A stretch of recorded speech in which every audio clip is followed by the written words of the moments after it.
perhatikan dalam membaca Al-Quran atau belajar Al-Quran itu pertama kali adalah niat. Apakah kita benar-benar ingin belajar? Apakah sekedar ikut-ikutan atau bagaimana gitu.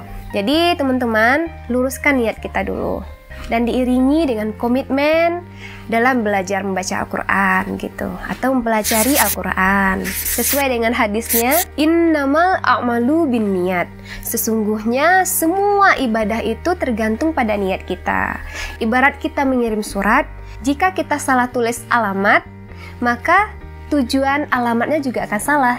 Silahkan kita luruskan niat kita dulu. Luruskan niat karena Allah lillahi ta'ala, sehingga kita mau belajar dengan sungguh-sungguh, dengan ikhlas dan berkomitmen di dalam diri kita sendiri gitu. Baru lanjut kita proses dalam belajar membaca Al-Quran. Nah, dari mana mulainya? Yang pertama kali yaitu kita harus mengenali huruf-huruf hijaiyah. Mengenali huruf-huruf hijaiyah dalam Al-Quran.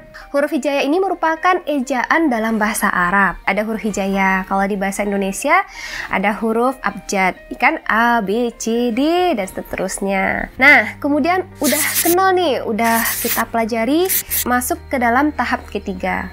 Apa tahap ketiganya? Yaitu kita harus mengenal tanda baca atau harokat. Kalau bisa, teman-teman ada guru yang mengajari, sehingga nanti mudah untuk dikoreksi, sehingga kita mudah untuk dipelajari. Tapi bagaimana Kak, kalau seandainya gurunya nggak ada gitu kan, atau kita udah terlanjur dewasa, jadi agak segan-segan untuk belajar gitu kan? Ya udah kan banyak media-media yang menyediakan untuk belajar Al-Quran, banyak sekali. Kalau seandainya nggak tertarik misalnya, atau nggak cocok belajar di media, kan ada buku-buku huruf hijaiyah, buku-buku tajwid gitu.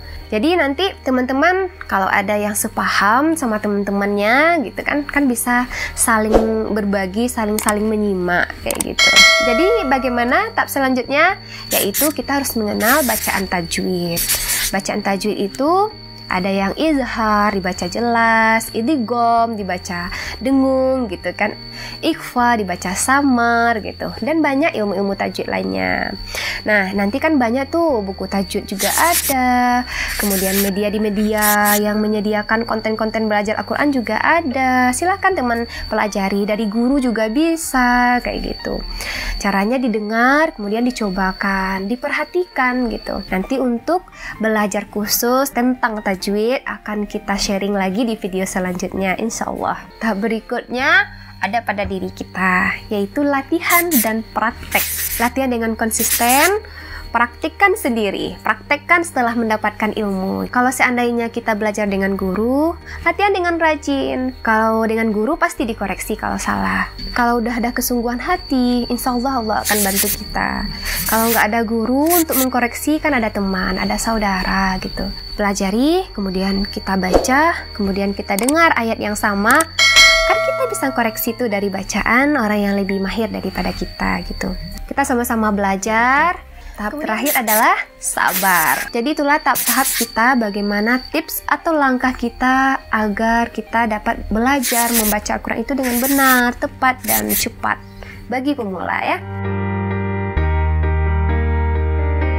Baik teman-teman, itulah yang bisa Kak Oci sharing. Itu juga merupakan salah satu pengalaman Kak Oci. Mudah-mudahan bermanfaat bagi teman-teman, dan teman-teman tetap istiqomah, tetap semangat dalam belajar membaca Al-Quran, baik itu dari awal maupun udah lanjut ya, atau iramanya. Jadi bagi teman-teman mana tahu nih ada tambah-tambahannya gitu, silahkan aja ditulis di kolom komentar. Mana tahu juga bermanfaat bagi teman-teman kita yang lain ya. Baik teman-teman, sampai di sini dulu belajar kita gitu.